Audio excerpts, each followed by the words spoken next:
శ్రీశైలం రాజేంద్ర ప్రసాద్ దేవరపల్లి. చాలా రోజులైంది. యాక్చువల్గా నేను ఇప్పుడు చెప్పబోయే విషయం ఏంటంటే, అందరికీ తెలవకపోవచ్చు, కానీ కొంతమందికి అయితే తెలుసు. అవసరమైన వాళ్ళకి కంపల్సరీ ఉపయోగపడుతుంది. అవసరం లేని వాళ్ళకి కూడా తర్వాత ఎప్పుడైనా ఉపయోగపడవచ్చు. ఒకసారి ఏంటండి, యాక్చువల్గా ఏంటంటే సుండిపెంటలో ఉండే ప్రజలకి కంపల్సరీ ఈ అవసరం అవుతుంది.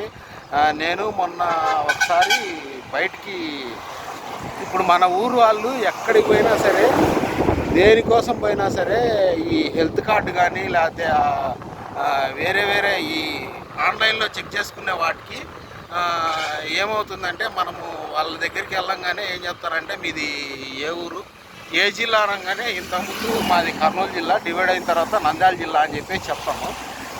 అదేవిధంగా చెప్తే మీ ఊరు శ్రీశైలం సున్నిపెంట మండలం ఏదంటే శ్రీశైలం మండలం అని చెప్పి చెప్తామన్నమాట. వాళ్ళు ఆ నెంబర్ కొట్టి తర్వాత దాన్ని ఆన్లైన్లో చెక్ చేస్తే మన ఊరు కనపడదు.